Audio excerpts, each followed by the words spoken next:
দশম শ্রেণীর রাশিবিজ্ঞানের গড় ও মধ্যমা নির্ণয়ে এখানে একটা অঙ্ক দেওয়া আছে। মাধ্যমিক 2025 জন্য খুব ইম্পর্টেন্ট। এখানে দেওয়া আছে x1, x2, x3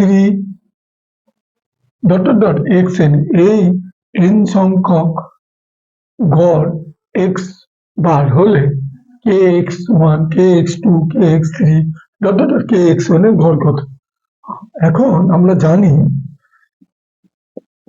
গড় সমান কি? রাশির সমষ্টি বাই রাশি সংখ্যা। তাহলে এখানে n সংখ্যক হচ্ছে রাশিগুলো, n সংখ্যা, তাহলে গড় কি? তাহলে গড় সমান, তাহলে x বার সমান, তাহলে এখানে এই kx1, kx2, kx3 kxn এর গড় কত চেয়েছে?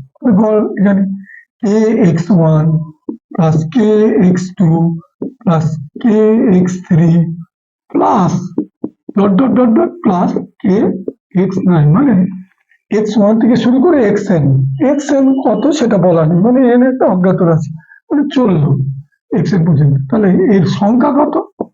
n।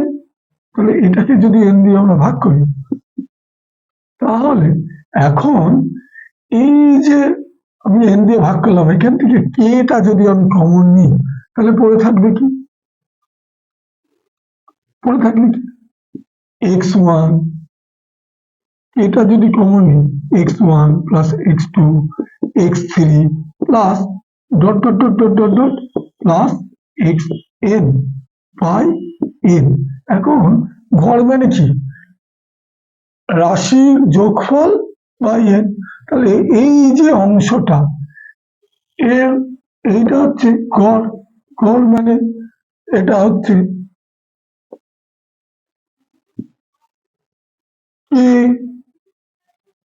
টু দি পাওয়ার, এইটা হচ্ছে x বার, এইটুকু অংশ। তাহলে এর গড় বেরিয়ে গেল a ইন্টু x বার।